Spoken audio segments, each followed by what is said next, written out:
In this video, you'll learn how to enable Microsoft bookings for a user in your Microsoft 365 organization.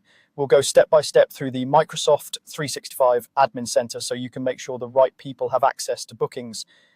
If you're an admin managing staff calendars or you're setting this up for a team, this walkthrough will help you get everything configured quickly and correctly. First, you'll need to sign into the Microsoft 365 Admin Center. Use an account that has admin permissions, such as a global admin or user management admin. Without the right permissions, you won't be able to change licenses or app access. Once you're signed in, you'll land on the main homepage of the Admin Center. From here, look to the left-hand side for the navigation menu, find and click on the section labeled Users, and then choose Active Users. This is where you'll see a list of all the user accounts in your organization that are currently active.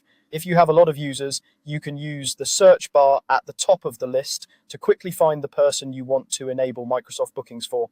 Type in their display name or username, then select them from the results. When you click on the user, a pane will open on the right-hand side of the screen showing details for that user. You'll see different tabs or sections you can choose from. Look for the tab labeled Licenses and Apps and click on that.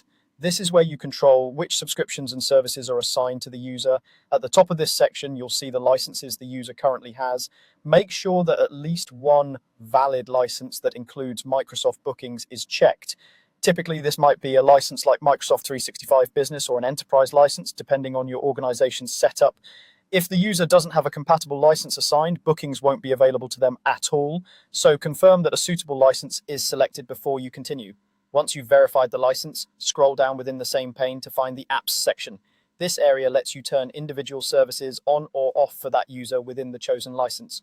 Click to expand the Apps section if it's collapsed. You'll see a long list of Microsoft services that are part of the license, each with a checkbox next to it. Scroll through this list until you find Microsoft bookings. The items are usually listed alphabetically, so that can help you move more quickly. When you find Microsoft bookings, look at the checkbox next to it. If it isn't selected, click it to turn bookings on for this user.